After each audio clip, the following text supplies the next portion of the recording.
start with.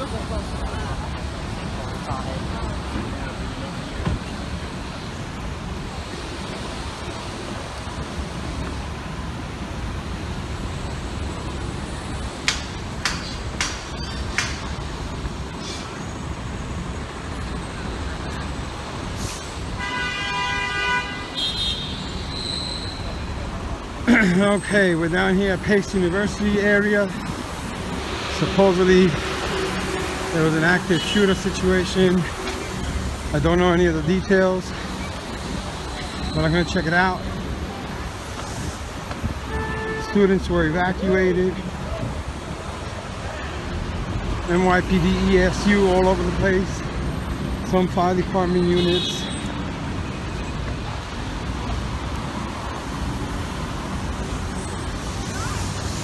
Battalion 1, Division 1.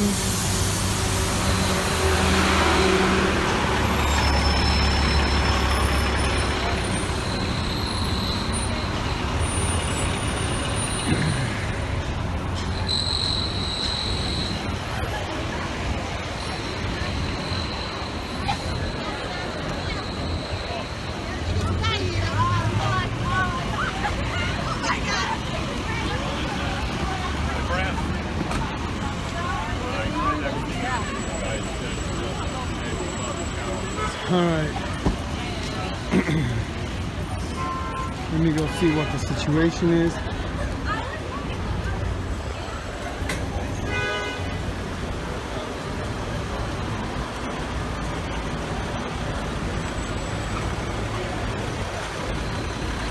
Police have everything blocked off.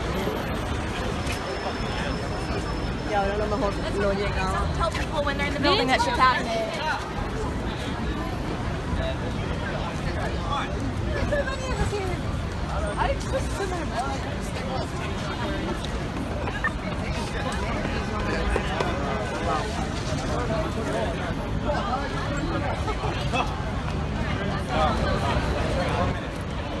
Still need a minute.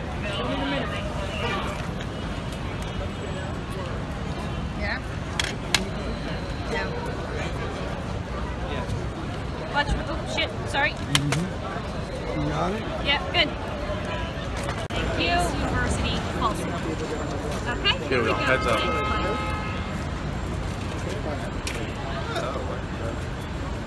Good afternoon. I'm Deputy Commissioner John Miller, Deputy Commissioner for Intelligence and Counterterrorism. With me is Chief of Counterterrorism James Waters, Commanding Officer of the 1st Precinct, Deputy Inspector Mark Iocco. I'd like to begin by saying there is no active shooter, there is no man with a gun, there were no shots fired, there is no one injured. So we would like to allay those concerns right from the outset. The narrative of the events today is at approximately 2:19 p.m. a small group of individuals were in a 6th floor men's room here on the west side of this building when they observed what they thought was belt-fed ammunition, the type that might go with a machine gun, protruding from under one of the stalls. When they went to further investigate and looked inside the stall, they observed what they believed was a person possibly loading a magazine of a gun. That person then looked back out at the stall. The individuals fled the location and immediately dialed 911, reporting a possible man with a machine gun in a men's room in the school. This clicked in a number of procedures in our active shooter protocol, a response from the precinct where they went to move towards that threat, an immediate response by the emergency service unit, followed by the strategic response command and the critical response command. These are the elements that will help clear and then hold the building during the search for an active shooter. During that procedure, in the process of evacuating the building, they encountered a male who officers observed was wearing a belt that appeared to be made of bullets. The bullets would approximate a .223 round, or the kind of round you would see in a rifle or a machine gun. They stopped to interview that male.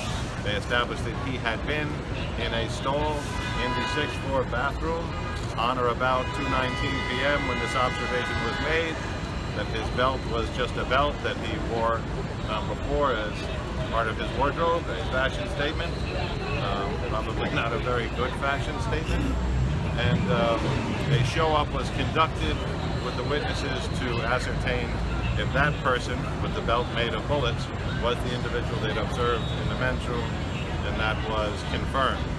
So at this point we will take that belt to examine it to determine if those are live rounds, which the person wearing the belt states that they are not, if they were ever live rounds, and what the status of that is.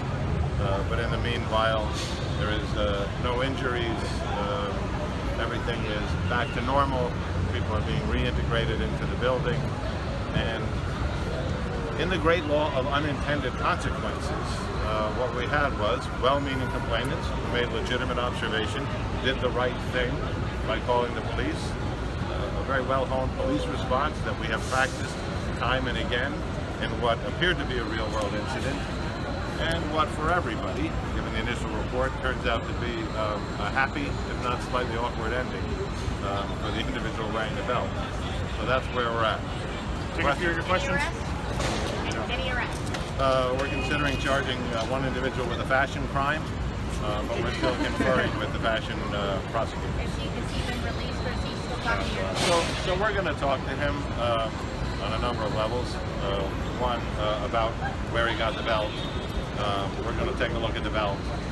Don't suspect anything too sinister there. I would think that given this experience, and this is just my supposition, that will probably be retired as an item of favorite clothing. Anything else?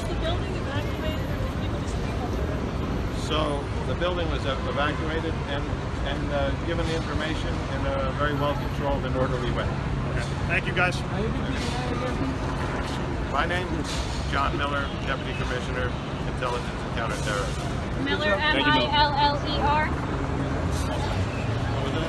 Okay, so the situation was that they had a guy wearing a belt with bullets on it at Pace University here. Some of the students got concerned. They thought there was a man with a machine gun present in the school, so they had to evacuate the school and bring in the NYPD Critical Response Command, the NYPD Strategic Response Group, NYPD Emergency Service Units, FDNY units, and other stuff of the kind.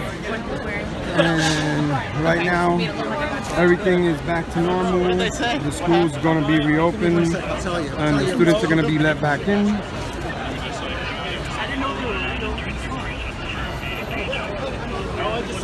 A lot of these are the students here. Okay.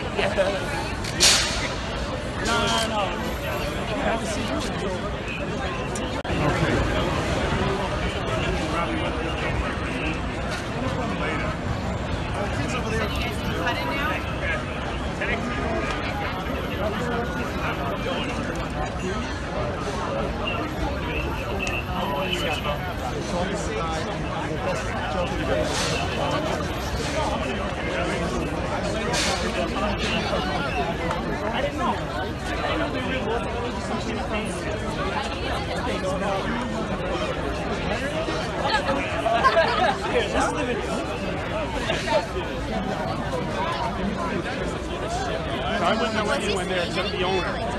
Talk to Brown. It's the only game you would know.